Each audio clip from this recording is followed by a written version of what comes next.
고객님, 정말 죄송한데 카드가 승인 거절되네요. 한도 초과는 아닌 것 같고 카드사에서 막아놓은 것 같습니다. 정민은 병원 접수처의 차가운 대리석 위에 손을 올린 채 멍하니 직원을 바라보았어요. 몸살 기운 때문에 온몸의 뼈마디가 쑤시고 머리는 깨질 듯이 울리고 있었죠. 아침부터 식은땀을 흘리며 간신히 찾아온 병원이었는데 단말기에서는 야속한 경고음만 반복해서 울려 퍼졌어요. 그럴 리가 없는데 어제까지만 해도 잘 썼거든요. 다시 한 번만 확인해 주시겠어요? 정민의 간절한 부탁에 직원이 다시 카드를 긁어보았지만 결과는 똑같았어요. 승인 거부. 뒤에서 기다리던 환자들의 따가운 시선이 정민의 등에 꽂혔죠. 헛기침 소리와 함께 아픈 사람 앞에 두고 뭐 하는 거야 라는 투덜거림이 들려왔어요. 정민은 수치심에 목덜미가 뜨겁게 달아올랐어요. 지갑 구석에 비상용으로 넣어두었던 다른 카드까지 꺼내 밀어 넣었지만 기계는 마치 비웃기라도 하듯 똑같은 소음을 내뱉었어요. 죄송합니다, 고객님. 이 카드도 사용 정지 상태예요. 직접 카드사에 확인해 보셔야 할 것 같아요. 다음 환자분 먼저 도와드려도 될까요? 직원의 말에 정민은 대답도 못하고 고개를 숙인 채 도망치듯 자리를 비켰어요. 병원 로비 구석 의자에 주저앉아 떨리는 손으로 카드사 고객센터 번호를 눌렀죠. 신호음이 들리는 그 짧은 시간이 너무 길게 느껴졌어요. 네, 고객님. 상담원입니다. 무엇을 도와드릴까요? 제 카드 2개가 갑자기 정지됐다고 해서요. 지금 병원인데 결제가 안 돼서 너무 당황스러워요. 이유가 뭔가요? 상담원의 키보드 두드리는 소리가 한참 동안 이어지더니 이내 심각한 목소리가 들려왔어요. 고객님, 확인해 보니 고객님 명의의 카드 2장 모두 부정 사용 및 사기 의심 거래로 인해 오늘 오전 본사에서 긴급 정지 처리했습니다. 최근 사흘간 고객님의 평소 소비 패턴과는 완전히 다른 고액 결제가 여러 건 발생했거든요. 본인이 직접 사용하신 게 맞는지 확인이 필요합니다. 고액 결제요? 저는 요 며칠 아파서 집에만 있었는데요. 마트 간 게 전부예요. 정민의 목소리가 커지자 주변 사람들이 힐끗거렸지만 지금 그런 게 문제가 아니었어요. 상담원이 불러주는 내역은 그야말로 충격 그 자체였죠. 지난주 목요일 저녁 강남의 엠버 호텔에서 80만 원 결제되셨고요.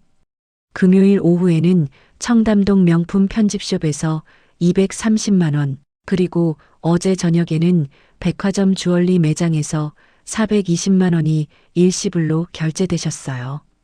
여기에 현금 서비스 300만 원까지 추가되어 총액이 1000만 원을 훌쩍 넘습니다. 이거 고객님이 쓰신 거 아니신가요? 순간 정민은 심장이 발바닥 밑으로 툭 떨어지는 기분을 느꼈어요. 호텔? 명품 가방? 400만 원짜리 보석? 평생 시장 바닥에서 1000원짜리 한 장 아끼려고 흥정하며 살아온 정민에게는 꿈에서나 나올 법한 금액이었죠. 머릿속에 번뜩하며 스쳐 지나가는 얼굴이 있었어요. 지난주 내내 접대다 영업이다 핑계를 대며 자정이 넘어 들어오던 남편 도연이었죠. 혹시 그 결제된 장소들 위치 좀 알 수 있을까요? 정민은 떨리는 입술을 깨물며 물었어요. 상담원이 불러준 장소들은 도연의 사무실 인근과 그가 자주 간다던 거래처 근처였어요. 정민은 배신감에 눈앞이 핑 돌았죠. 아내는 몸이 아파 병원비 10,000원을 결제 못해 사람들 앞에서 망신을 당하고 있는데 남편이라는 작자는 아내 명의의 카드를 들고 나가 수백만 원짜리 사치를 부리고 다녔다니. 정민은 병원을 뛰쳐나와 곧바로 도연에게 전화를 걸었어요.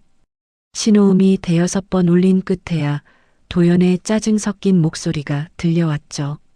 아, 왜 자꾸 전화질이야? 나 지금 영업 미팅 중이라니까. 당신 지금 어디예요? 내 카드 명의로 호텔 가고 명품 사고 주얼리 산 거 당신 맞지?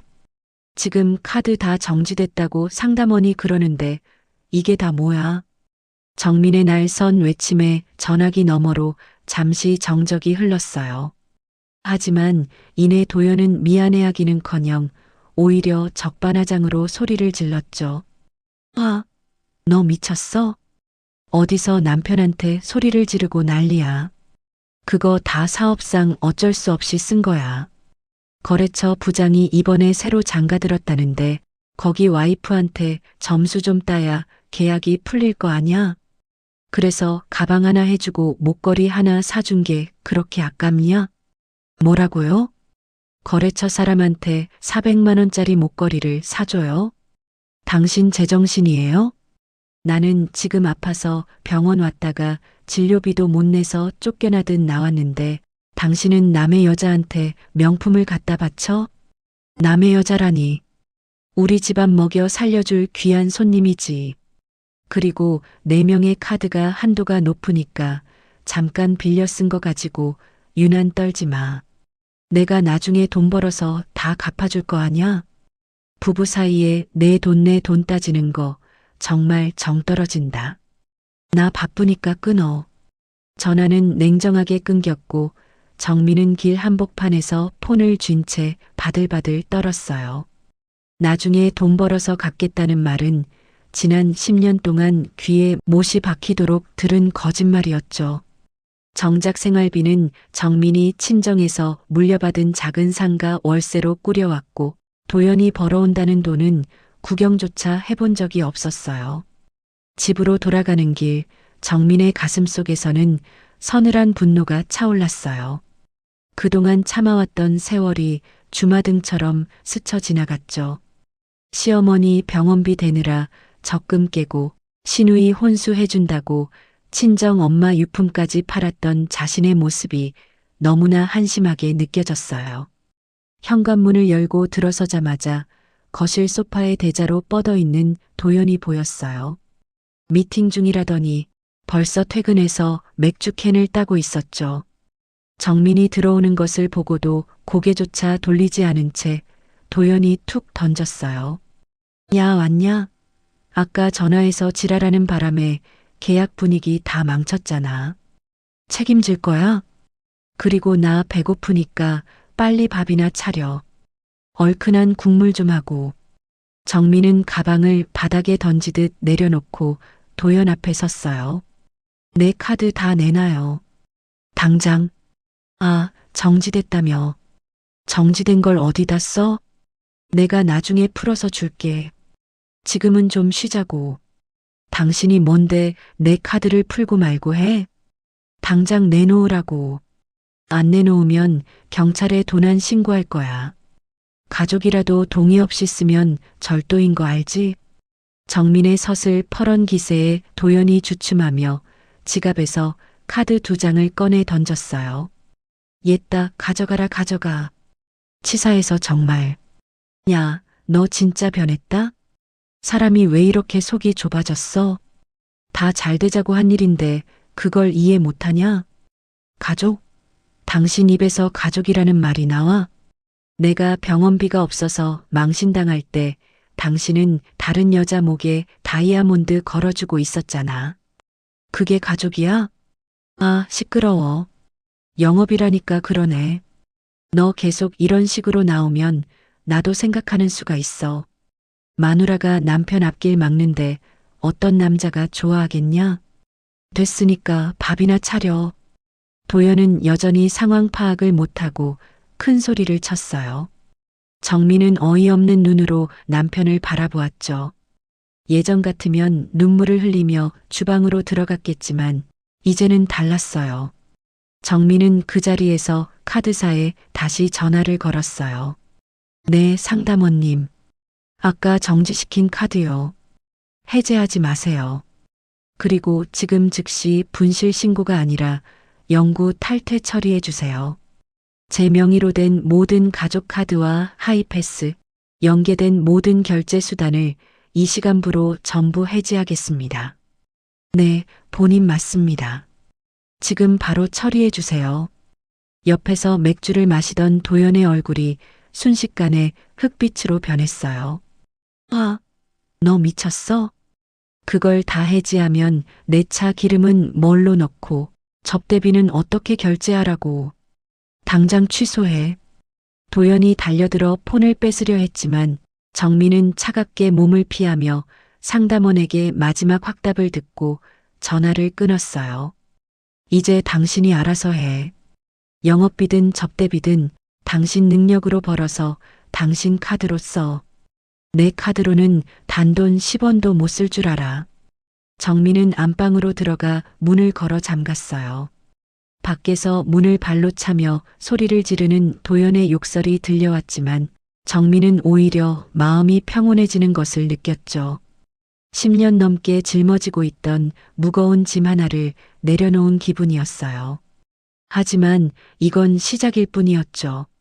정민은 책상 서랍 깊숙한 곳에서 예전에 몰래 준비해 두었던 서류 뭉치를 꺼냈어요. 당신이 그렇게 좋아하는 가족이라는 울타리, 이제 내가 직접 부숴줄게. 기대해도 좋아. 정민의 눈빛에는 그 어느 때보다 강한 다짐이 서려 있었어요. 아픈 날 카드가 멈췄던 그 순간은 정민의 인생이 다시 시작되는 순간이기도 했으니까요. 영업비? 이게 당신이 말하는 그놈의 피 같은 영업비라는 거야? 정민은 거실 식탁에 앉아 밤새 출력한 카드 내역서 뭉치를 바닥에 내팽개쳤어요. 프린터가 비명을 지르며 뱉어낸 종이들은 거실 바닥을 하얗게 덮어버렸죠. 정민의 눈은 핏발이 서 있었고 손가락 끝은 분노로 인해 파르르 떨리고 있었어요. 내역서 그 어디에도 마트에서 산 계란 한 판, 약국에서 산 몸살약 한 갑의 기록은 없었어요. 대신 그 자리를 채운 건 듣기만 해도 눈이 휘둥그레지는 화려한 이름들이었죠. 정민은 떨리는 손으로 휴대폰 지도 앱을 켜서 하나하나 검색하기 시작했어요. 청담동 명품 편집쇼, 압구정 주얼리 부티크, 강남 5성급 호텔 라운지. 화면에 뜨는 매장 사진들은 정민이 평생 단 한 번도 발을 들여보지 못한 다른 세상 사람들의 전유물 같은 곳들이었어요. 정민의 가슴이 돌덩이로 눌린 듯 답답해졌죠. 특히 정민의 눈을 의심케 한 건 일주일 간격으로 반복된 똑같은 명품 매장의 결제 기록이었어요. 이게 영업이라고? 일주일에 한 번씩 명품 가방을 갖다 바치는 게 무슨 영업이야? 정민의 목소리가 떨리다 못해 갈라졌어요. 눈물 한 방울이 툭 떨어져 호텔 숙박료 85만 원이라는 글자를 번지게 만들었죠. 정민은 달력을 가져와 도연의 외박 날짜와 카드 결제일을 대조하기 시작했어요. 결과는 소름 끼칠 정도로 정확했어요. 지난달 23일 금요일 지방 출장 간다더니 강남 호텔에서 잤네. 이번 달 5일 토요일 거래처 골프 모임 간다던 주말에도 호텔이야. 그리고 12일 목요일 밤늦게 술 냄새 풍기며 들어온 날은 이태원 레스토랑에서 60만 원을 썼고 정민은 달력 위에 빨간색 펜으로 동그라미를 쳤어요. 그때 안방 문이 열리며 도연이 머리를 수건으로 털며 어슬렁거리고 나왔어요. 너 아침부터 안 자고 뭐하냐? 웬 종이를 이렇게 다 뽑아놨어? 도연이 바닥에 종이를 힐끗 보더니 아무렇지 않게 소파에 주저앉았어요. 정민은 타오르는 눈빛으로 도연을 쏘아보며 종이 한 장을 집어들었죠. 이거 설명해봐요. 영업비라면서 주말에도 호텔에 가고 평일 낮에 명품 매장에서 수백만 원씩 긁는 이유가 뭐야? 아, 또 그 소리야? 거래처 사람들 비위 맞추는 게 쉬운 줄 알아? 부장들이 주말에 골프 치고 피곤하다고 하면 호텔 잡아주는 게 예의고 계약 따내려면 그 집 마누라들 환심 사는 게 기본이야. 너는 사회생활을 안 해봐서 그런 모양인데 이거 다 투자라고. 투자? 그럼 이 영수증은 뭔데? 여성복 5 사이즈 원피스 230만 원. 내 사이즈는 66인 거 알지? 거래처 부장부인 사이즈는 어떻게 알아서 이렇게 딱 맞춰 사준 거야? 그것도 3번이나 같은 곳에서. 정민이 영수증 3장을 도연의 얼굴 앞에 들이밀었어요. 도연의 눈동자가 순간적으로 심하게 흔들렸죠. 하지만 그는 이내 뻔뻔하게 대꾸했어요. 그거야. 매장 직원이 제일 잘 나가는 사이즈라고 추천해 준 거지. 내가 사이즈를 어떻게 알아? 그냥 주는 대로 결제한 거야. 거짓말 마. 여기 이태원 레스토랑 예약 내역 봐. 예약자 최도연, 인원 2명. 거래처 부장이랑 둘이서 60만 원짜리 코스 요리 먹으면서 데이트라도 했어? 여기 노키즈존의 커플 전용 레스토랑이야. 부장이 여자야? 아, 진짜. 사람을 왜 이렇게 미치게 만들어? 남잔데 분위기 좋은 데서 대접 좀 할 수도 있는 거 아니야? 너 지금 나 의심해? 내가 누구 때문에 이 고생을 하는데. 도연이 오히려 버럭 소리를 지르며 식탁을 내리쳤어요. 정민은 헛웃음이 나왔어요. 적반하장도 유분수지 와이프 카드로 바람을 피우면서 이렇게 당당할 수가 있을까요? 영업이면 법인카드를 써야지. 왜 4명의 카드를 가져가서 이 난리를 쳐?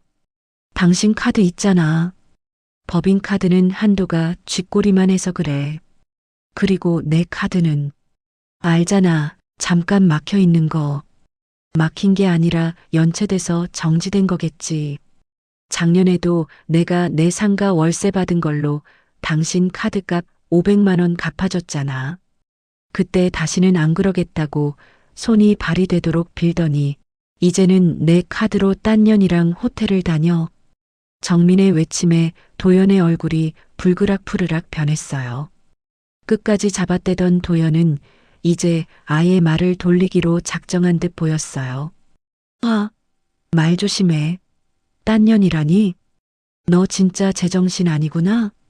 몸이 아프더니 머리까지 어떻게 된 거야? 너 자꾸 이런 식으로 나오면 나도 집 못 들어와. 안 들어와도 돼. 아니, 이제 못 들어오게 될 거야. 내가 오늘 카드 사가서 명예 분리 신청하고 당신이 쓴 거 다 부정 사용으로 신고할 거니까. 당신이 쓴 그 명품, 그 호텔비, 당신이 직접 갚아.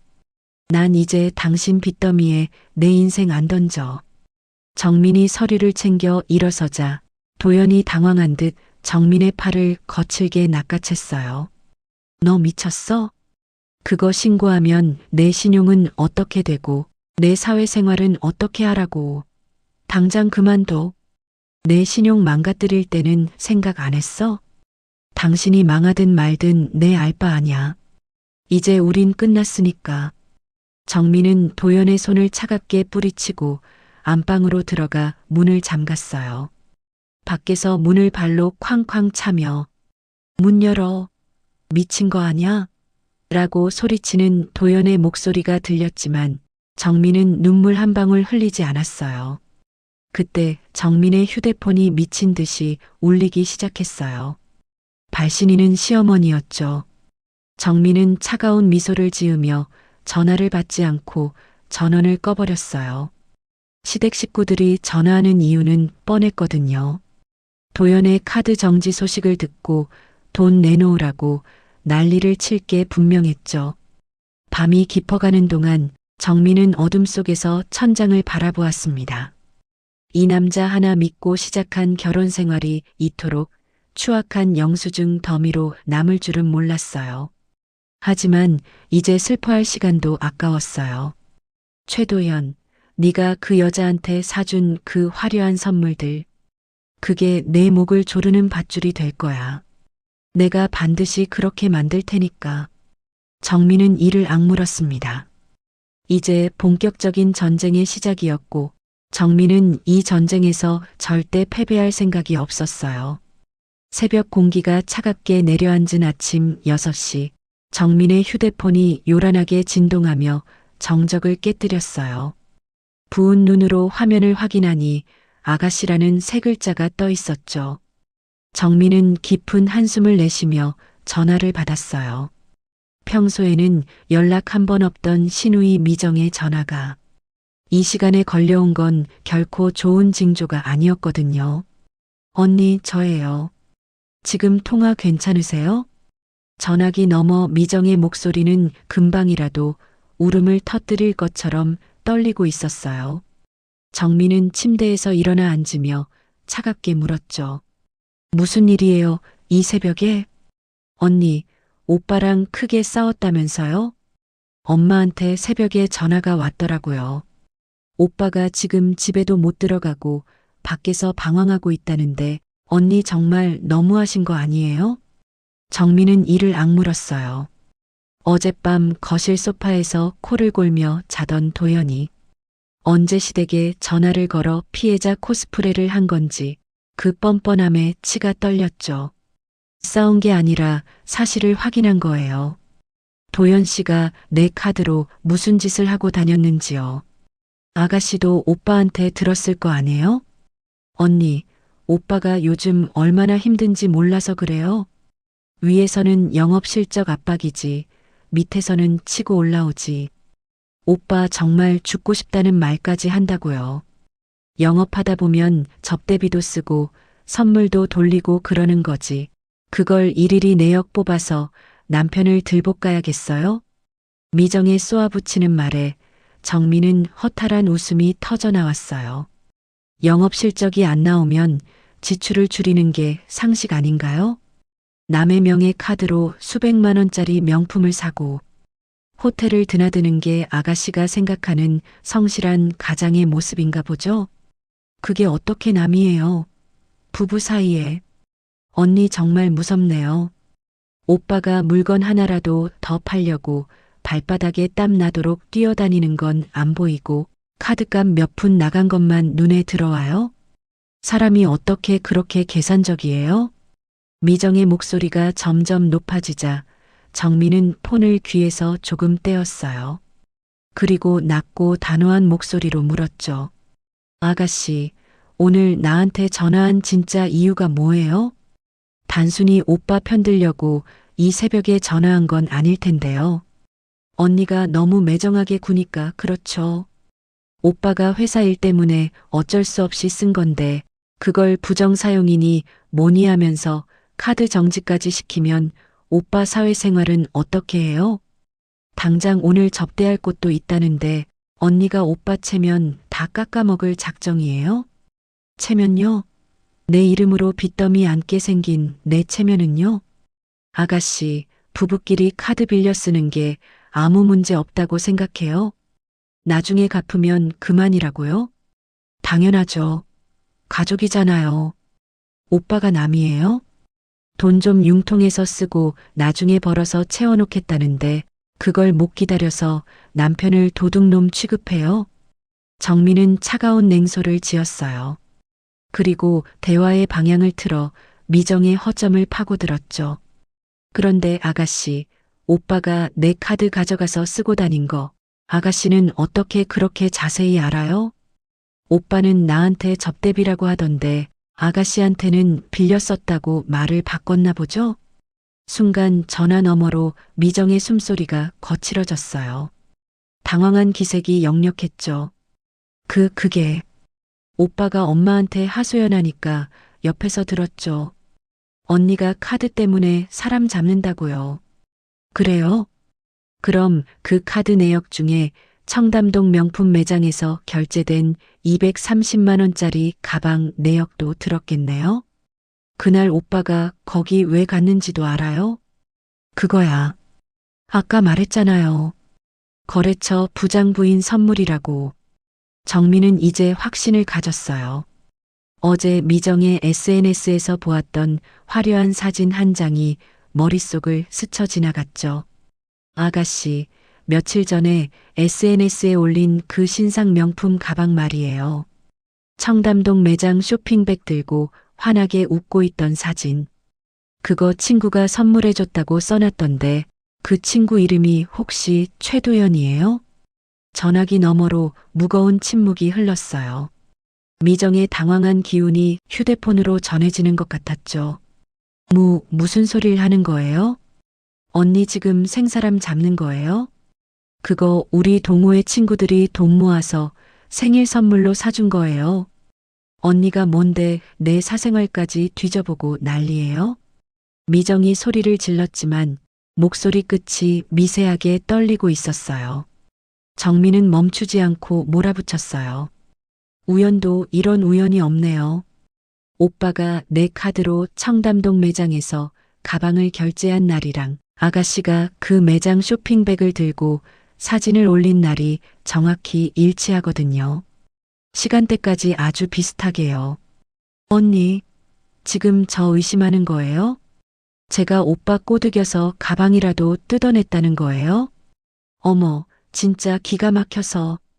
언니 평소에 나 무시하고 촌스럽다고 생각하더니 이제는 도둑년 취급까지 하네. 의심이 아니라 확신이에요. 아가씨, 그동안 오빠가 내 돈으로 아가씨 용돈 주고 가방 사줄 때 옆에서 같이 좋아했죠? 올케 언니 등골 빼먹는 거 알면서도 입 싹 닫고 가족 운운하며 나를 가스라이팅 한 거잖아요. 미정은 이제 이성을 잃은 듯 막말을 퍼붓기 시작했어요. 아, 너 진짜 미쳤구나. 그래, 오빠가 나 가방 하나 사준 게 뭐가 어때서. 네가 우리 집에 시집 와서 한 게 뭐가 있다고 이 난리야. 오빠가 번 돈으로 네가 호의호식하는 줄 알았더니 순전지 생각만 하는 이기적인 년이었네. 너 같은 건 우리 집안 며느리 자격도 없어. 정민은 차갑게 웃으며 대답했어요. 그래요. 그 자격 내가 먼저 반납할게요. 그리고 아가씨, 그 가방 잘 간직해요.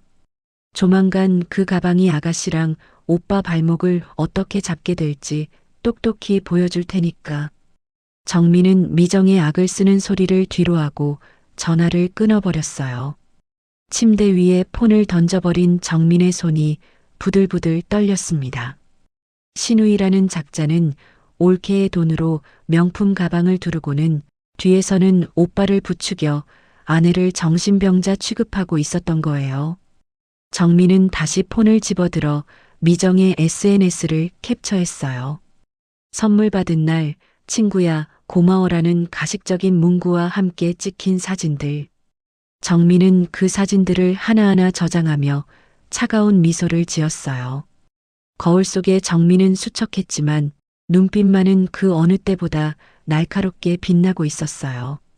안방 문을 열고 나가자 소파에서 술 냄새를 풍기며 자고 있는 도연이 보였죠.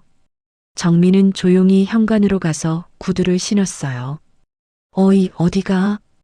아침부터 누굴 만나러 간다고 유난이야?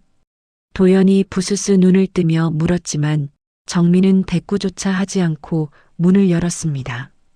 아, 내 말 안 들려? 너 정말 끝까지 이럴 거야? 너 오늘 카드 안 풀어주면 나 진짜 가만 안 있어. 뒤에서 들려오는 도연의 비겁한 협박을 뒤로 한 채 정민은 계단을 내려갔어요. 뺨을 타고 흐르는 눈물은 슬픔이 아니라 분노였고 다짐이었어요. 전부 한패였어. 가족이라는 이름 아래 나를 갉아먹고 있었던 거야. 정민은 주먹을 불끈 쥐고 변호사 사무실로 향했어요. 이제는 더 이상 당하고만 있지 않겠다고 그들이 그토록 중요하게 여기는 그 체면과 돈을 가장 처참한 방식으로 빼앗아 주겠다고 맹세하면서 말이죠. 정민은 집 근처 후미진 골목의 카페 구석 자리에 앉아 있었어요. 김이 모락모락 피어오르는 따뜻한 커피를 시켰지만 속이 뒤틀려 한 모금도 넘기지 못했죠. 떨리는 손으로 가방 깊숙한 곳에서 빛바랜 가죽 수첩 하나를 꺼냈어요. 무려 5년 전 정민의 인생이 한번 무너졌던 그날의 기록이 고스란히 담긴 수첩이었죠. 먼지 쌓인 페이지를 한 장씩 넘길 때마다 정민의 눈동자가 파르르 떨렸어요. 당시 피를 토하는 심정으로 적어 내려갔던 남편의 카드 내역들이 오늘 아침 출력한 종이 더미와 소름 끼칠 정도로 일치하고 있었거든요. 강남 호텔 70만 원, 이태원 레스토랑 55만 원, 명품 매장 180만 원. 정민의 입술이 가늘게 떨렸어요. 장소만 조금 바뀌었을 뿐 결제 금액의 규모와 소비의 흐름이 지금과 판박이었죠. 5년 전 처음 도연의 외도를 잡았을 때 그는 정민의 발치에 엎드려 눈물 콧물을 쏟으며 이렇게 말했었어요. 정민아, 내가 죽을 죄를 지었어. 일하다가 거래처 사람들하고 엮여서 분위기에 휩쓸린 거야. 내 본심이 아니었어. 제발 한 번만 용서해줘. 나 너랑 우리 식구들 없으면 죽어. 그때 정민은 그 가식적인 눈물을 믿었어요. 아니, 믿고 싶었죠. 아이도 없던 시절이었지만 10년 넘게 쌓아온 정이라는 게 뭔지 가정을 지켜야 한다는 강박이 정민의 눈을 가렸던 거예요.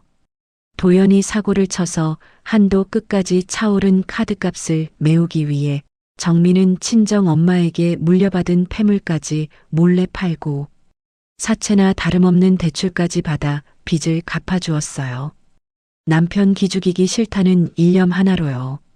그때 그게 실수라고 믿었던 내가 세상에서 제일 미친년이었어. 정민은 비릿한 실소를 터뜨리며 중얼거렸어요. 눈물 한 방울이 수첩 위로 툭 떨어져 5년 전의 기록을 얼룩지게 만들었죠. 최근의 카드 내역과 과거의 기록을 나란히 놓고 대조해 보니 기가 막혔어요. 호텔 숙박 후 고급 레스토랑에서의 식사, 그리고 명품 가방 선물과 현금 서비스 인출. 이 모든 과정이 하나의 정해진 공식처럼 반복되고 있었어요. 이건 실수가 아니야. 최도연, 이건 내 인생의 패턴이었던 거지. 정민은 주소를 다시 하나하나 확인하기 시작했어요. 그러다 5년 전 외도 상대가 살던 지역인 분당이라는 단어에 시선이 멈췄어요. 이번 카드 내역에도 분당 지역의 카페와 일식집 결제건이 3건이나 포함되어 있었죠. 정민의 심장이 미친 듯이 요동치기 시작했어요.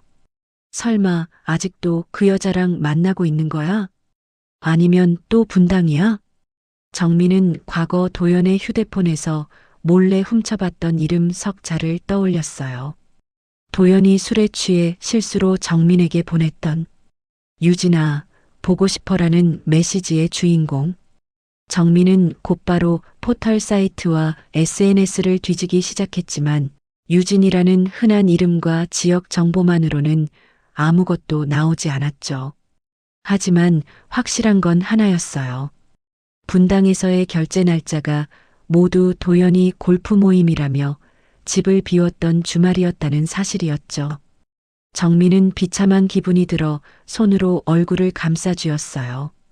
5년 전 도연이 했던 비굴한 변명들이 귓가에 환청처럼 맴돌았어요. 술 먹고 정신이 없었어. 기억도 안 나. 다시는 안 그럴게. 그때의 용서는 도연에게 반성의 기회가 아니라 마음껏 죄를 지어도 된다는 면죄부였을 뿐이었어요. 정민은 수첩을 덮으려다 펜을 들어 마지막 빈칸에 글자를 써내려갔어요. 5년 전과 똑같은 패턴. 실수가 아니라 반복. 용서는 이 쓰레기에게 면죄부였을 뿐이다. 그때 휴대폰이 요란하게 울렸어요. 도연이었죠. 정민은 냉기 어린 눈으로 액정을 바라보다가 수신 거부를 눌렀어요. 뒤이어 문자가 도착했어요. 야, 너 어디야? 적당히 좀 하고 집에 들어와서 얘기해. 부부 사이에 이게 무슨 추태야? 정민은 문자를 읽자마자 삭제해버렸어요. 추태? 와이프명의 카드로 바람을 피우고 다닌 놈이 입에 담을 단어는 아니었죠. 곧바로 시어머니 옥자에게서 전화가 걸려왔어요. 정민은 깊은 한숨을 내쉬며 전화를 받았어요. 너 지금 제정신이야? 어디 시어머니 전화를 안 받고 이 난리야. 당장 집으로 안 튀어와? 옥자의 날카로운 고함이 카페 안에 울려 퍼졌어요. 정민은 무표정한 얼굴로 대답했죠. 어머님, 저 지금 밖에 있습니다. 밖은 무슨 얼어 죽을 밖이야. 아침부터 남편 밥도 안 차려주고 집을 나가면 어떡해. 도연이가 지금 속이 타서 죽으려고 하잖아. 너 혹시 도연이 카드 막았니? 얘가 지금 밖에서 결제가 안 된다고 난리잖아. 정민은 헛웃음을 삼키며 입술을 깨물었어요. 옥자는 아들의 잘못은 안중에도 없고 오직 아들의 카드 한도 걱정뿐이었죠. 어머님, 아드님이 그 카드로 무슨 짓을 하고 다녔는지 알고는 계시는 거예요? 5년 전이랑 똑같아요. 지금도 다른 여자 만나면서 제 카드로 명품 사고 호텔 다니고 있다고요. 아, 그게 무슨 말 같지도 않은 소리야. 영업하는 남자가 밖에서 사람 만나다 보면 여자도 좀 섞여 있고 그러는 거지. 그걸 안 사람이 돼서 넓은 아량으로 안아주지는 못할 망정. 어디서 감히 외도라는 소리를 입에 올려? 내가 평소에 남편 기를 죽이니까 도연이가 밖으로 도는 거 아냐? 이게 다 내 탓이야. 옥자의 아나무인 격인 태도에 정민은 전화를 귀에서 조금 떼서요. 손이 부들부들 떨렸지만 목소리만은 그 어느 때보다 차분하고 서늘했죠. 어머님, 저 이제 예전의 정민이 아니에요. 5년 전에는 가정을 지켜야 한다는 바보 같은 생각에 참았지만 이제는 아니에요. 아드님이 저지른 일, 이제 어머님이 직접 수습하세요. 뭐, 너 지금 시어머니한테 대드는 거야? 너 당장 안 오면 내가 사돈 어른한테 전화해서 너 교육 어떻게 시켰냐고 따질 줄 알아. 너네 친정 다 뒤집어 놓을 거라고. 친정 부모님을 들먹이는 옥자의 말에 정민의 눈에서 불꽃이 튀었어요. 사돈 어른요? 저희 부모님 이름 그 더러운 입에 올리지 마세요. 그리고 오실 필요 없어요. 저 집으로 안 돌아가니까요. 이제 도연 씨랑은 법원에서나 보게 될 거예요. 끊으세요. 너 뭐 하는 짓이야? 옥자의 비명이 채 끝나기도 전에 정민은 통화 종료 버튼을 눌렀어요. 그리고 단 한 번의 망설임 없이 전원을 꺼버렸죠. 정민은 가방에서 명함 한 장을 꺼냈어요. 이혼 전문 변호사로 유명한 친구가 예전에 꼭 필요할 때 쓰라며 건네주었던 명함이었죠. 최도현, 당신이랑 당신 식구들이 그렇게 좋아하는 그 잘난 가족이라는 굴레. 이제 내가 아주 처참하게 찢어발겨줄게. 정민은 명함을 손에 꽉 쥐었어요. 뺨을 타고 흐르는 눈물을 거칠게 닦아냈죠. 그 눈물은 슬픔이 아니라 잔인한 복수를 다짐하는 선전포고였어요. 이제 정민에게 남은 건 단 하나, 그들을 지옥 끝까지 끌고 내려가는 일뿐이었어요. 정민은 변호사 사무실 대기실 소파 끝에 몸을 구부리고 앉아 있었어요. 무릎 위에 놓인 휴대폰 화면은 잠시도 쉬지 않고 파르르 떨리며 빛을 내뿜고 있었죠. 액정 위로 선명하게 박히는 세 글자, 시어머니. 정민은 차마 그 전화를 받을 엄두가 나지 않아 먼 산을 보듯 벽면에 액자만 응시했어요. 하지만 진동은 멈출 기미가 없었고 곧이어 다시 화면이 번쩍였죠. 또 시어머니였어요. 변호사와 상담을 진행하는 1시간 남짓한 시간 동안 무려 22통의 전화가 쏟아졌어요. 상담실을 나와 복도를 걷는 동안에도 정민의 가방 속에서는 끊임없이 진동 소리가 울려 퍼졌죠. 마치 정민의 영혼을 갉아먹으려는 해충의 날갯짓 소리처럼 들렸어요. 정민은 떨리는 손으로 가방에서 폰을 꺼내 확인했어요. 부재중 전화 63통. 정민은 깊은 한숨을 내뱉으며 벽에 몸을 기댔어요. 문자 메시지 함에는 이미 수십 개의 비수가 꽂혀 있었죠. 당장 전화해. 무슨 일인지 알아야 할 것 아니냐. 며느리가 집안 망치려고 작정했어? 정민은 그 독설들을 하나하나 지워나갔어요. 하지만 그 순간에도 폰은 다시 비명을 지르기 시작했죠. 정민은 이번엔 피하지 않고 통화 버튼을 눌렀어요. 너 왜 전화를 안 받아?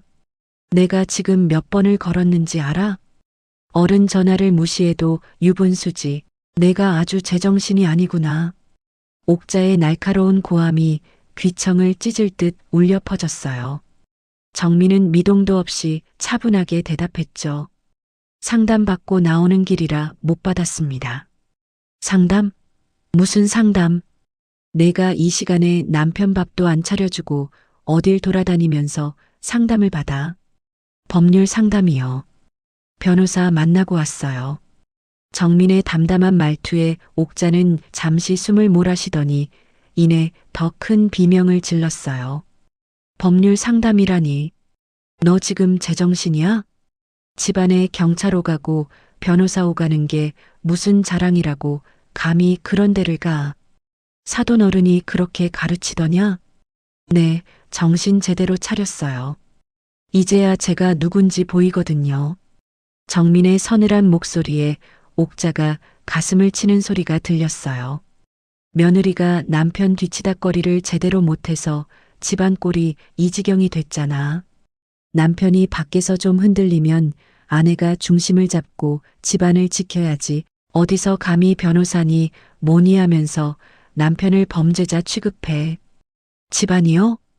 어머님이 말씀하시는 집안은 어떤 건가요? 아들이 바람 피우고 아내 명의 카드로 명품 쇼핑하는 걸 지켜보는 게 집안을 지키는 건가요? 5년 전에도 그러셨잖아요. 그건 실수였잖아. 남자가 사회생활 하다 보면 한 번쯤 그럴 수도 있는 거지. 그걸 평생 우려먹으면서 사람을 들볶아? 내가 그렇게 예민하니까 도연이가 밖에서 딴 생각을 하는 거 아니야. 옥자의 아나무인 격인 태도에 정민은 눈을 지시응시하며 입술을 깨물었어요. 실수가 2번 반복되면 그건 습관이고 본성이에요. 어머님은 아들 잘못을 덮어주는 게 어른의 도리라고 생각하시나 본데 제 생각은 달라요. 말대꾸하지 마. 어디서 시어머니가 말씀하시는데 따박따박 토를 달아. 내가 도연이한테도 충분히 타일렀어. 영업하는 사람은 주변에 여자가 좀 꼬이는 법이니까 처신 잘하라고 했단 말이다. 타일렀다고요? 아드님이 제 카드로 다른 여자랑 호텔 가고 명품 선물하는 걸 알고도 여자가 꼬이는 법이라고 하신 거예요? 그게 어머님이 말씀하시는 교육인가요? 정민의 목소리가 떨리며 커지자 길을 지나가던 행인들이 멈춰서서 정민을 쳐다봤어요. 하지만 정민은 아랑곳하지 않았죠. 목소리 낮춰. 밖에서 무슨 망신이야. 내가 이러니까 도연이가 정이 떨어져서 집을 놔두는 거 아니야. 망신은 어머님, 아들이 다 시켰어요.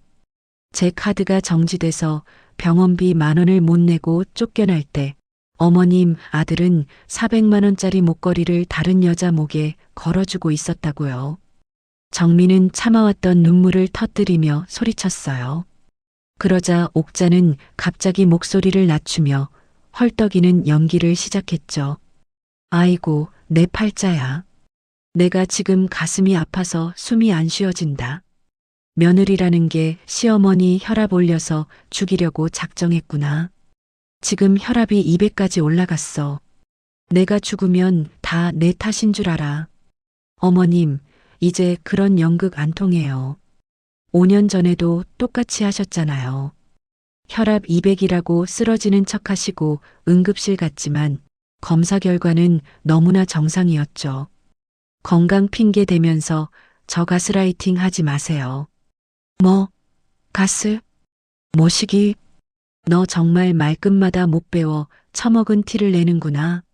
시어머니가 아프다는데 위로는 못 해줄 망정 연극이라니. 내가 그러고도 사람이야? 어머님은 제가 아플 때 단 한 번이라도 괜찮냐고 물어보셨나요? 며느리는 아파도 당연히 참고 살아야 하는 사람이고 어머님, 아들은 바람을 피워도 영업이니까 이해받아야 하는 사람인가요? 저는 이제 어머님, 아들의 보험 노릇 안 해요. 정민은 소매로 눈물을 닦으며 차갑게 말을 이었어요. 옥자는 분에 못 이겨 비명을 질러댔죠. 당장 집으로 기어들어와. 들어와서 도연이 발치에 엎드려 사과해. 안 그러면 내가 내 친정 부모님 찾아가서 얼굴에 침이라도 뱉어줄 줄 알아. 사과할 사람은 제가 아니라 최도연 씨예요. 그리고 우리 부모님 건드리기만 해보세요. 제가 어머님 아들 유책 사유 하나하나 다 모아서 회사 게시판에 다 올릴 거니까요. 남편 이름 함부로 부른다고요? 아니요. 이제는 이름 부를 가치도 없어요. 정민은 옥자의 비명소리를 뒤로 한 채 전화를 뚝 끊어버렸어요. 폰은 곧바로 다시 진동하며 정민의 손바닥을 괴롭혔지만 정민은 망설임 없이 무음 모드로 바꿨어요. 화면 속에서는 끊임없이 전화가 오고 있었지만 정민은 폰을 가방 깊숙한 곳에 밀어 넣었죠. 복수라는 게 이렇게 숨가쁜 일이었을까요? 정민은 근처 카페로 들어가 차가운 아이스 아메리카노를 주문했어요. 창가 자리에 앉아 한참 동안 마음을 추스른 뒤 다시 폰을 꺼냈죠. 부재중 전화 88통. 정민은 허탈한 헛웃음을 지었어요. 옥자와 도현 그리고 신우이까지 합세해서 보낸 문자 메시지가 수십 개였죠. 도현이 인생 망치지 마. 집안 체면이 뭐가 됐어. 며느리 주제에 감히 어른 말을 거역해. 정민은 독사 같은 문자들을 하나씩 읽어내려가다 마지막에 온 옥자의 문자에 시선이 멈췄어요. 도연이가 영업비 좀 쓴 게 뭐가 문제야. 돈 벌려면 어쩔 수 없잖아. 결국 전부 다 알고 있었던 거네. 정민은 폰을 테이블 위에 탁 내려놓았어요. 손끝이 미세하게 떨리고 있었죠. 시댁 식구들은 도연의 외도와 사치스러운 생활을 이미 다 알고 있었으면서도 정민의 돈으로 그 허세를 유지하기 위해 정민을 속여왔던 거예요. 어머님, 저 이제 안 참아요. 그 사람이 저지른 빚과 추행들, 이제 직접 감당하게 하세요. 저는 더 이상 당신들의 ATM 기계가 아닙니다. 정민은 짧고 단호하게 답장을 보낸 뒤 휴대폰 전원을 완전히 꺼버렸어요. 그리고 차가운 커피를 한 모금 들이켰죠. 식도를 타고 내려가는 서늘한 감각이 마치 정민의 결심을 굳혀주는 것 같았어요. 이제 시작이에요. 당신들이 가장 소중하게 생각하는 그 돈과 명예, 내가 하나씩 다 무너뜨려 줄게요. 창밖을 바라보는 정민의 눈동자에는 더 이상의 망설임은 없었어요. 눈물은 말랐고 그 자리에는 서슬 퍼런 복수의 칼날만이 번뜩이고 있었죠. 현관 초인종이 부서질 듯 요란하게 울려 퍼졌어요. 정민이 인터폰을 확인하기도 전에 문 밖에서는 문을 쾅쾅 두드리는 소리가 들렸죠. 문을 열자마자 숨을 헐떡이며 서 있는 건 신우이 미정이었어요. 화장은 눈물에 번져 엉망이었고 평소에 그 도도한 모습은 온데간데 없었죠. 언니, 저 좀 살려주세요. 우리 얘기 좀 해요. 미정은 정민의 허락도 없이 거실 안으로 밀고 들어왔어요. 정민은 차가운 눈빛으로 한 발짝 물러나며 미정을 바라봤죠. 무슨 일이에요? 이 시간에 연락도 없이. 언니, 저 진짜 죽고 싶어요. 저 좀 도와주세요. 미정은 거실 소파에 무너지듯 주저앉아 손수건으로 얼굴을 감쌌어요. 정민은 아무런 미동도 없이 팔짱을 낀 채 그 광경을 지켜봤죠. 뭐가 그렇게 힘든데요? 생활비가 한 푼도 없어요. 남편이 실직한 지 벌써 석 달째인데 재취업은커녕 술만 마시고 집구석에 박혀 있어요. 게다가 예전에 오빠한테 빌린 돈 이자도 갚아야 하고 카드값은 독촉장이 날아오고. 언니, 저 진짜 막막해요. 미정은 눈물을 글썽이며 애처로운 표정으로 정민을 바라봤어요. 하지만 정민은 의자에 앉으며 차가운 미소를 지었죠. 그래서요? 그 얘기를 왜 나한테 와서 하는 거죠? 언니, 저한테 딱 300만 원만 빌려주세요. 정말 염치 없는 거 아는데 애들 학원비도 석 달째 밀려서 원장님이 전화 오고 난리예요. 다음 달에 남편 퇴직금 정산되면 꼭 갚을게요. 제발요, 언니. 미정이 정민의 무릎을 붙잡으려 손을 뻗었지만 정민은 서늘하게 그 손을 뿌리쳤어요. 저도 지금 돈 없어요. 어제 병원에서 진료비 10,000원이 없어서 쫓겨난 거 알아요? 4명의 카드 2개가 전부 정지됐거든요. 그래도 언니는 꼬박꼬박 나오는 월급이 있잖아요. 그리고 친정에서 받는 상가 월세도 있잖아요. 제발 한 번만 눈 딱 감고 도와주면 안 돼요? 도와달라고 하기 전에 아가씨 오빠 카드 얘기부터 하죠. 그 카드들이 왜 막혔는지 진짜 몰라서 나한테 돈 빌려달라는 소리가 나와요? 정민이 폰을 꺼내 카드 결제 내역을 미정의 눈앞에 들이밀었어요. 미정의 동공이 심하게 흔들리기 시작했죠. 연체돼서 막힌 거 아니에요? 오빠가 사업하다 보면 그럴 수도 있는 거지. 맞아요. 연체됐죠. 근데 그 연체된 내역 중에 아가씨 이름으로 된 게 수두룩하더라고요. 백화점 명품 의류 50만 원, 강남 유명 미용실 30만 원, 그리고 온라인 쇼핑몰에서 결제된 120만 원어치 생활용품들. 배송지가 전부 아가씨 집으로 되어 있던데요. 그건 오빠가 저 힘들다고 선물로 사주겠다고 해서. 미정이 말을 더듬으며 고개를 숙였어요. 정민은 기가 막혀서 헛웃음을 터뜨렸죠. 오빠가 사주는 게 내 카드로 긁는 거였어요? 내 동의도 없이 내 명의로 된 카드를 신우이 생활비 대주는데 쓰는 게 정상이에요? 오빠 카드가 한도 초과로 막혀서 어쩔 수 없었다고요. 가족 사이에 좀 빌려 쓸 수도 있는 거지. 언니 정말 너무해요. 미정은 오히려 억울하다는 듯 목소리를 높였어요. 정민은 자리에서 천천히 일어나 미정을 내려다봤죠. 가족이라는 이름만 붙이면 남의 돈을 도둑질해서 쓰는 게 정당화되나요? 아가씨, 빌려달라는 말은 갚을 생각이 있는 사람이 하는 거예요. 작년에 빌려간 200만 원, 단돈 10,000원이라도 갚았어요? 갚겠다고 했잖아요. 형편이 안 돼서 못 갚은 걸 어떡해요.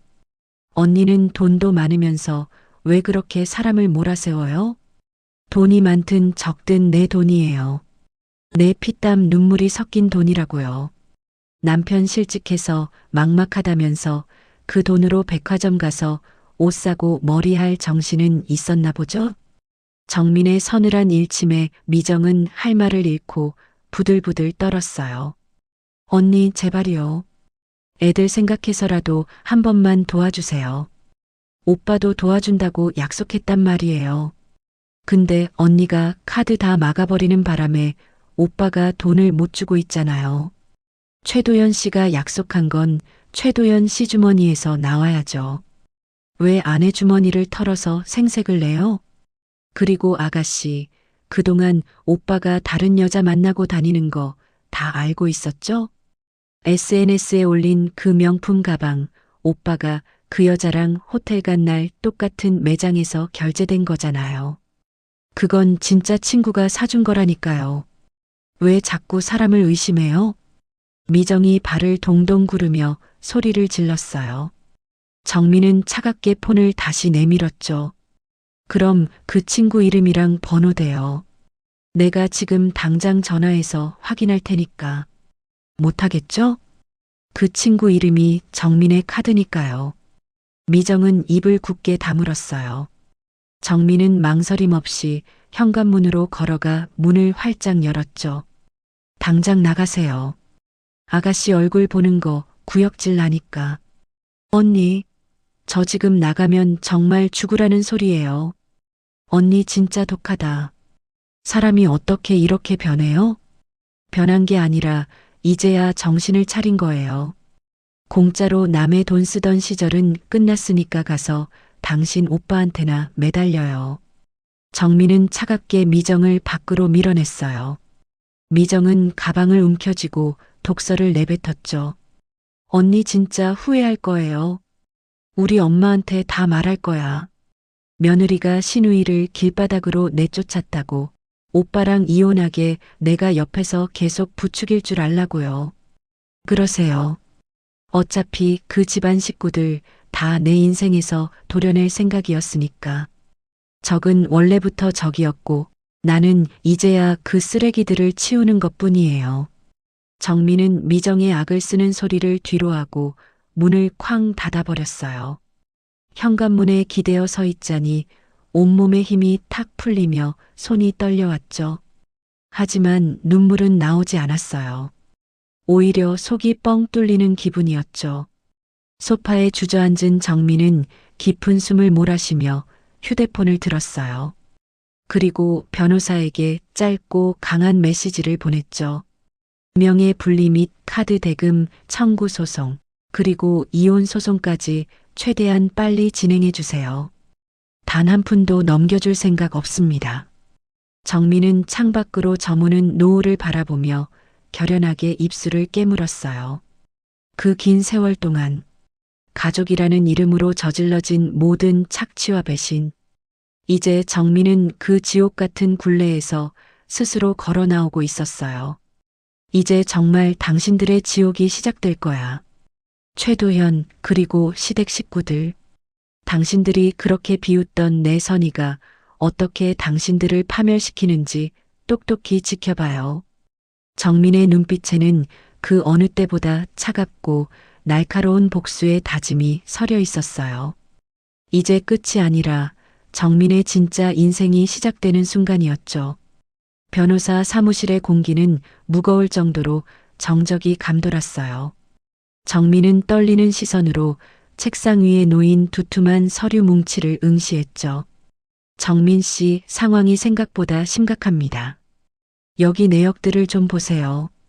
전부 정민 씨 명의로 되어 있네요. 변호사가 서류 한 장을 짚으며 고개를 가로저었어요. 정민은 마른 침을 삼키며 물었죠. 정확히 얼마나 되는 거죠? 제가 감당해야 할 빚이요. 신용카드 4개, 할부 금융계약 6건, 그리고 최근에 실행된 고금리 신용대출 2건까지 총 채무액이 무려 8,500만 원입니다. 안타깝게도 이 모든 계약의 주체가 정민 씨 본인으로 되어 있어요. 정민은 순간 머리를 둔기로 맞은 듯한 충격을 받았어요. 8,500만 원. 평범한 직장인인 정민이 몇 년을 숨만 쉬고 모아야 만질 수 있는 거액이었죠. 떨리는 목소리로 정민이 다시 되물었어요. 그럼 남편 명의로 된 건요? 도연 씨가 쓴 돈인데 그 사람 이름으로 된 빚은 하나도 없나요? 변호사는 서류를 넘기며 씁쓸한 표정을 지었죠. 남편분 명의로는 본인 신용카드 연체금 300만 원이 전부입니다. 그 외에는 깨끗해요. 사실상 본인의 신용은 바닥이라 더 이상 대출을 받을 수 없으니 정민 씨 명의를 빌려 모든 소비를 해결해 온 걸로 보입니다. 그럴 리가 없어요. 그거 다 남편이 쓴 거예요. 접대한다고 가져가고 자기 차 수리한다고 가져가고 호텔이며 명품이며 결제한 장소도 다 그 사람 동선이랑 일치한다고요. 정민은 억울함에 목이 메어 소리쳤어요. 하지만 변호사의 대답은 냉혹할 정도로 현실적이었죠. 법적으로는 명의자가 최종 채무자입니다. 비록 남편분이 카드를 긁고 다녔다는 증거가 있더라도 그 카드 발급과 대출 정민 씨가 동의하고 명의를 빌려준 꼴이라 당장은 정민 씨가 책임을 피하기 어렵습니다. 그럼 전 어떻게 해야 하죠? 제가 쓰지도 않은 돈 때문에 제 인생이 저당 잡혀야 하나요? 지금 당장은 채무를 정민 씨가 이행해야 하지만 소송을 통해 남편에게 구상권을 청구할 수는 있어요. 하지만 남편분 재산이 거의 없어서 실제로 돈을 받아내기까지는 험난한 과정이 예상됩니다. 우선은 더 이상의 피해를 막기 위해 명예 분리부터 진행해야 해요. 정민은 힘없이 의자 등받이에 몸을 기대었어요. 눈앞이 캄캄해지고 눈물이 뺨을 타고 흘러내렸죠. 그동안 남편을 믿고 시댁을 배려하며 살았던 세월이 8,500만 원이라는 거대한 빚더미가 되어 돌아온 사실이 믿기지 않았어요. 명예 분리를 하면 이제 그 사람이 제 카드를 못 쓰게 되는 건가요? 네. 카드 사용 정지는 물론이고 공동 명의로 된 하이패스, 연계 계좌까지 싹 다 끊어낼 겁니다. 추가적인 대출이나 계약도 원천 차단할 거고요. 여기 이 위임장에 서명해 주세요. 정민은 떨리는 손으로 펜을 쥐었어요. 서명하는 그 짧은 순간에도 온몸이 사시나무 떨듯 떨렸지만 이름 석자만큼은 그 어느 때보다 또박또박 써내려갔죠. 이건 단순한 서류가 아니라 지옥 같은 족쇄를 끊어내겠다는 선전포고였어요. 지친 몸을 이끌고 집에 들어서자 거실 소파에는 도연이 마치 제 집 안방 주인인 양 거드름을 피우며 앉아 있었어요. 정민을 보자마자 그가 짜증 섞인 목소리로 물었죠. 야, 너 아침부터 어딜 그렇게 싸돌아다녀? 사람 밥도 안 차려놓고 카드도 안 돼서 점심도 못 먹었잖아. 변호사 사무실 갔다 왔어요. 우리 빚 정리 좀 하려고요. 정민이 가방을 바닥에 내팽개치듯 내려놓으며 차갑게 대답하자 도연의 표정이 단번에 일그러졌어요. 변호사? 미쳤어? 부부 사이에 웬 변호사야? 그리고 빚 정리라니 그게 무슨 자다가 봉창 두드리는 소리야? 우리 빚이 8,500만 원이더라고요. 당신이 4명에 가져다가 펑펑 쓰고 다닌 돈 말이에요. 근데 당신 이름으로 된 건 300만 원이 전부라면서요? 정민의 목소리가 거실 가득 서늘하게 울려 퍼졌어요. 도연은 잠시 당황하는 듯 하더니 이내 뻔뻔하게 어깨를 으쓱했죠. 그래서? 그게 뭐 어때서? 내가 내 돈으로 쓴 거야? 다 우리 가족 잘 살자고 사업상 투자한 거잖아. 부부니까 명의가 누구든 무슨 상관이야? 어차피 공동재산인데. 공동재산? 웃기지 마요. 빚만 내 명의고 재산은 하나도 없는데 뭐가 공동이에요? 당신이 명품 사고 호텔 갈 때 나한테 물어보기라도 했어? 이건 투자가 아니라 도둑질이야. 말 조심해. 누가 도둑질을 했다고 그래. 너도 내가 벌어다 주는 돈으로 먹고 살았잖아. 내 카드가 막혔으니까 내 거 좀 쓴 게 그렇게 죄야? 도연이 버럭 소리를 지르며 자리에서 일어났어요. 위협적인 기세였지만 정민은 눈 하나 깜짝하지 않았죠. 이제 그런 헛소리 안 통해요. 오늘부로 당신이 쓰는 4명의 카드들 전부 정지시켰고 명예 분리 신청도 끝냈어요. 이제 당신 이름으로 된 빚은 당신이 직접 갚으세요. 뭐? 카드 정지? 너 진짜 돌았구나. 나 당장 내일 중요한 영업 미팅 있는 거 몰라? 접대비 결제 안 되면 계약 다 날아가는데 내가 책임질 거야? 당장 풀어. 영업? 다른 여자 만나서 비싼 밥 먹고 가방 사주는 게 영업이에요? 실적도 하나 없으면서 접대비만 축내는 건 영업이 아니라 구걸이죠. 당신 카드로 하세요. 아니면 그 잘난 회사 법인 카드라도 쓰든가. 정민의 냉소적인 말투에 도연의 얼굴이 불그락푸르락 달아올랐어요. 자존심이 상한 듯 주먹을 꽉 쥔 도연이 으르렁거렸죠. 너 진짜 끝까지 이럴 거야? 나 망하면 너도 망하는 거야. 우리가 남이야? 아니, 이제 남보다 못한 사이가 될 거예요. 당신이 저지른 채무, 당신이 만난 여자들, 법정에서 하나하나 다 따져줄 테니까 기대해요. 그때 도연의 휴대폰이 요란하게 울렸어요. 시어머니 옥자였죠. 도연이 도끼 어린 눈으로 정민을 쏘아보며 전화를 받았어요. 엄마. 지금 저 여편네가 미쳤나 봐. 변호사까지 사서 집안 풍비박산 내려고 작정했어. 폰 너머로 옥자의 카랑카랑한 비명이 들려왔어요. 확성기 기능을 켠 듯 거실 전체에 옥자의 목소리가 울려 퍼졌죠. 너 거기 있지? 당장 그 집 멈춰. 가족끼리 창피하게 무슨 변호사야. 내가 집안을 지켜야지. 어디서 감히 남편 앞길을 막아. 정민은 도연의 손에서 폰을 낚아채듯 가져와 전화기에 대고 차갑게 소리쳤어요. 어머님, 가족이면 제 명의로 8,500만 원 빚을 만들어도 되는 건가요? 어머님, 아들이 밖에서 다른 여자한테 명품 퍼부어 줄 때 그 돈이 어디서 나오는지 알고는 계셨잖아요. 그거야 도연이가 돈 벌려고 어쩔 수 없이 쓴 거지. 며느리가 남편 뒷바라지하는 게 당연한 거 아니야? 내가 이해를 해야 남편이 기가 살아서 돈을 벌어오지. 이해는 5년 전에 끝났어요. 그때 어머님 말씀 믿고 용서한 결과가 이거네요. 이제 저는 법대로 할 겁니다. 더 이상 당신들 호구 노릇 안 해요. 정민은 말을 마치자마자 전화를 뚝 끊어버리고 도연의 발 밑으로 폰을 던졌어요. 멍하니 서 있는 도연을 지나쳐 안방으로 들어간 정민은 문을 걸어 잠갔죠. 침대에 주저앉아 아까 변호사 사무실에서 가져온 서류들을 다시 펼쳤어요.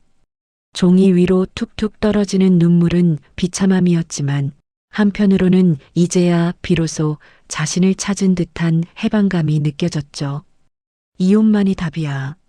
아니, 이혼은 시작일 뿐이야. 정민은 이를 악물며 다짐했어요.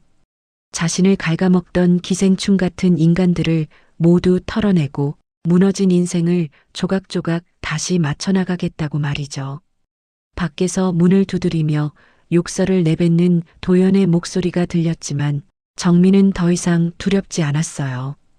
그녀의 마음은 이미 지옥 같은 이 집을 떠나 차가운 복수의 길로 향하고 있었으니까요. 정민은 묵직한 캐리어 손잡이를 꽉 쥐고 차가운 현관문 앞에 섰어요. 신발장에 놓인 도연의 구두와 자신의 낡은 운동화를 번갈아 보며 이 집에서 보낸 세월을 단숨에 정리했죠. 찬란했던 청춘과 헌신했던 중년의 시간이 이 좁은 복도 끝에서 마침표를 찍으려 하고 있었어요. 소파에 널브러져 있던 도연이 인기척에 고개를 들며 비틀거리며 일어났죠. 너 지금 진짜 그 가방 들고 나가는 거야? 설마 했는데 진짜 독하다. 너도. 네. 나가요. 다시는 이 문턱 넘을 일 없을 거예요. 정민의 대답은 얼음장처럼 차가웠고 짧았어요. 도연은 코방귀를 뀌며 비열한 비웃음을 지어 보였죠. 야, 너 착각하지 마. 이 나이에 이혼하고 나가면 누가 너 같은 걸 데려가기라도 할 줄 알아? 이제 53이야. 50 넘은 이혼녀를 세상 천지에 누가 반겨준다고 이 난리야? 밖은 지옥이야. 이 미련한 여자야. 누가 날 데려가길 바라고 나가는 거 아니에요. 그냥 당신이라는 지옥에서 벗어나고 싶은 것뿐이지. 혼자 죽는 한이 있어도 당신 얼굴 보며 사는 것보다 100배는 나을 테니까. 정민은 망설임 없이 문고리를 잡았어요. 당황한 도연이 달려와 정민의 팔을 거칠게 낚아챘죠. 너 진짜 후회한다. 당장 그 손 안 놔? 밖에서 혼자 월세 내고 관리비 내면서 얼마나 버틸 것 같아? 하루도 못 가서 돈 없다고 울며 불며 기어들어올걸? 당신 걱정이나 하세요. 4명의 카드 끊겼으니 이제 그 여자들한테 커피 한 잔도 못 사줄 텐데 당신이야말로 얼마나 버티나 보죠. 난 당신보다 훨씬 아주 잘 살 거니까. 정민은 혐오스럽다는 듯 도연의 손을 뿌리치고 문을 열어젖혔어요. 등 뒤로 가봤자 얼마 못 가. 일주일도 안 돼서 무릎 꿇고 빌면서 들어올 거야. 라는 도연의 악에 바친 소리가 들렸지만 정민은 돌아보지 않고 문을 쾅 닫았어요. 차가운 복도 공기가 허파 깊숙이 들어오자 비로소 숨이 쉬어지는 것 같았죠. 엘리베이터를 기다리는 짧은 순간에도 휴대폰은 미친 듯이 진동했어요. 시어머니 옥자였죠. 정민은 수신 거부를 누르고 액정을 노려봤어요. 곧바로 날카로운 문자가 도착했죠. 너 당장 집에 들어가. 노인네 가슴에 대못을 박아도 유분수지. 내가 사람이야? 당장 안 들어가면 내가 내 직장까지 찾아갈 줄 알아. 정민은 눈 하나 깜짝하지 않고 문자를 삭제해버렸어요. 엘리베이터 문이 열리고 1층에 내려선 순간 정민은 마치 다른 세계로 발을 내디딘 것 같은 해방감을 느꼈죠. 친구가 당분간 비워두기로 한 작은 원룸에 도착해 짐을 내려놓고 창문을 활짝 열었어요. 퀴퀴한 집안 공기가 아닌 자유의 냄새가 섞인 바람이 불어왔죠. 그때 또다시 폰이 울렸어요. 이번엔 신우이 미정이었죠. 정민은 한숨을 크게 내쉬며 전화를 받았어요. 언니, 진짜 집 나왔다면서요? 엄마가 울고불고 난리 났어요. 어떻게 사람이 그렇게 무책임해요? 오빠가 지금 제정신이 아니라고요. 무책임? 그 단어는 아가씨 오빠한테 어울리는 말이죠. 내 명의로 8,500만 원 빚지고 딴짓한 사람한테요. 언니는 그래도 월급이 나오잖아요. 오빠는 지금 카드 다 막히고 신용불량자 되게 생겨서 영업도 못 나간대요. 가족끼리 어떻게 이렇게 잔인하게 등에 칼을 꽂아요? 미정이 울음 섞인 소리를 질렀어요. 정민은 조용히 창밖을 응시하며 대꾸했죠. 영업을 못 나가는 게 아니라 내 돈으로 부리던 허세를 못 부리는 거겠죠. 아가씨, 그동안 내가 당신네 가족들 위해서 얼마나 참고 살았는지 진짜 몰라서 그래요? 언니, 제발 한 번만 다시 생각해요. 우리 엄마 고혈압으로 쓰러지시면 어떡해? 오빠도 지금 죽고 싶대요. 제 형편 힘든 거 빤히 알면서 언니마저 이러면 우리는 다 굶어 죽으라는 거예요? 알아요. 다 아는데 이제 내가 왜 그걸 책임져야 하죠? 우린 이제 남이에요. 아니, 남보다 못한 원수지. 가족이잖아요. 피보다 진한 게 가족인데 어떻게 그렇게 딱 잘라 말해요? 미정의 억지에 정민은 서늘한 비웃음을 흘렸어요. 가족? 가족이면 4명의 도용해서 명품 사고 호텔 다녀도 되는 거예요? 내 동의도 없이 카드 긁고 빚더미에 앉혀도 이해해야 하는 게 가족이야? 그건 가족이 아니라 기생충이라고 부르는 거예요. 그건 오빠가 사업상 어쩔 수 없어서 나중에 다 잘 되면 갚으려고 어쩔 수 없는 게 아니라 안 한 거예요. 책임질 생각도 미안함도 처음부터 없었던 거지. 아가씨, 이제 전화 끊을게요. 생활비니 뭐니 하는 소리는 법정에서 판사님한테 하세요. 내가 줄 수 있는 건 법원에서 정해주는 위자료 청구서뿐이니까. 미정이 비명을 지르며 뭐라 더 소리쳤지만 정민은 전화를 뚝 끊어버렸어요. 그리고 연락처를 열어 도현, 옥자, 미정의 번호를 하나하나 차단 목록에 넣었죠. 화면에서 그들의 이름이 사라지자 비로소 원룸 안에는 완벽한 정적이 찾아왔어요. 창밖을 보니 어느덧 붉은 해가 지고 있었죠.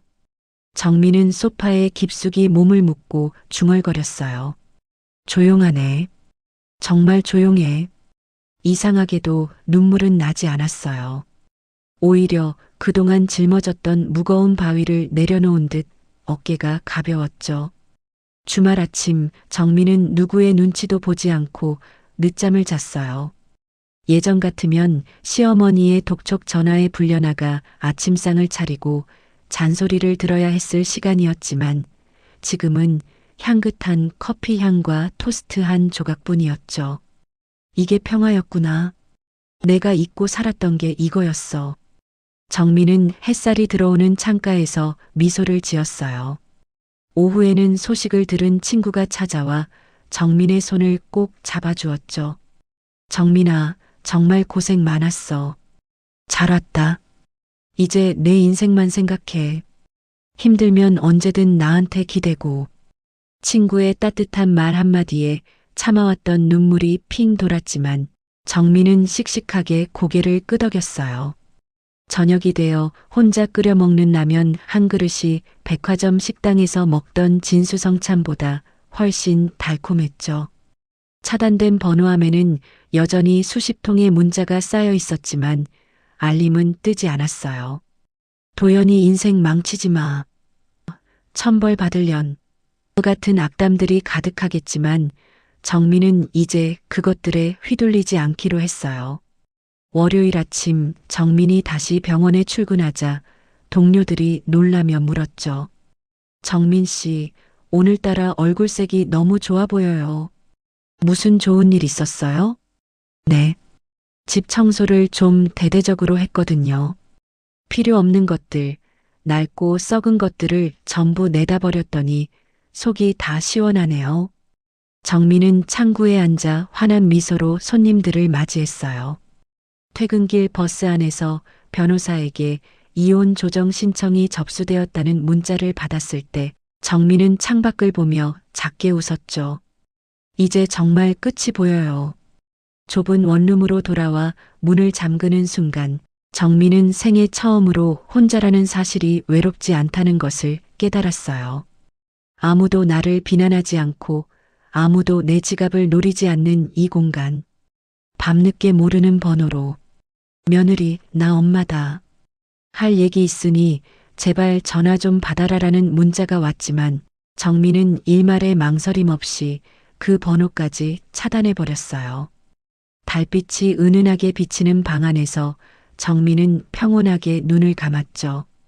탈출했어. 진짜로 탈출한 거야. 지옥을 건너온 정민의 얼굴에는 눈물 대신 승리자의 담담한 미소가 번지고 있었어요. 이제 그녀의 인생 이막은 더 이상 누군가의 희생양이 아닌 오롯이 자기 자신을 위한 시간으로 채워질 준비를 마쳤어요. 이번 사연을 갈무리하며 작가로서 참 많은 생각이 들었어요. 우리는 흔히 가족이라는 울타리가 모든 허물을 덮어주는 면죄부라고 착각하곤 하죠. 하지만 정민의 사례처럼 그 울타리가 누군가에게는 일방적인 착취와 기만이 허용되는 지옥이 되기도 해요. 특히 외도를 실수라는 이름으로 용서했을 때 남편 도연과 시댁 식구들이 보여준 태도는 우리에게 뼈아픈 교훈을 남기죠. 가해자에게 준비되지 않은 용서는 반성이 아니라 더 큰 일을 저질러도 된다는 확신을 심어줄 뿐이에요. 8,500만 원이라는 빚보다 정민을 더 아프게 했던 건 자신의 헌신을 당연시하며 영업과 가족이라는 핑계로 기생했던 인간들의 뻔뻔함이었을 거예요. 이 나이에 나가서 어떡할 거냐는 도연의 가스라이팅은 역설적으로 그가 아내 없이는 한순간도 살아갈 수 없는 무능한 존재임을 증명해요. 홀로 서기를 선택한 정민의 용기를 응원해요.